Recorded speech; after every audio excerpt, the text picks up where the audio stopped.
Hello mga beshi ko! For today's video, tuduan ko kamo kung paano mag-inom sang kape sa fine dining restaurant. So, ari may kapita, hindi mo sa pagkaptan dire, kundi kaptan mo sa dire.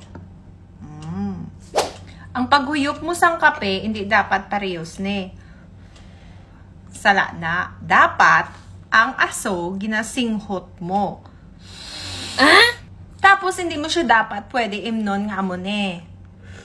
Sala na. Dapat, palibuton mo siya, anay. Libot, libot, libot, libot, libot. Tapos, inom. Tapos, kuha kaliwat.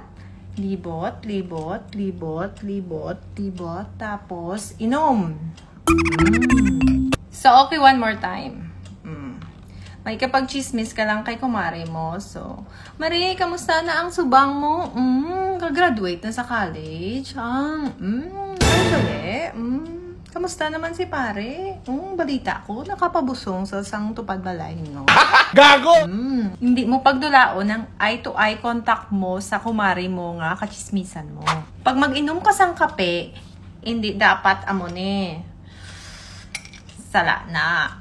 Dapat kutsarahon mo, tapos higupon mo ang aso.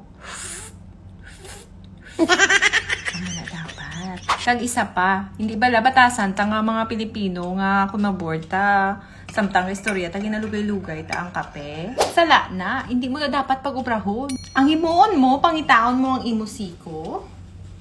Tapos, kuhaon mo ang kutsara. Tapos, palibot-libuton mo, amo na, ibag-it busang maayo, hasta magkaradagdag ang mga buling mo kag magsimpon sa kape. Ha? Kay kabalo ka mo, aton-aton lang niha. Ang aton mga buling, amo na sa ang secret ingredients para mapanamit ang kape. What? Kag kung manag-ubos na ang kape mo, ibutang mo di ang kamot mo, amo ni. Tapos, amo na pag-inom mo.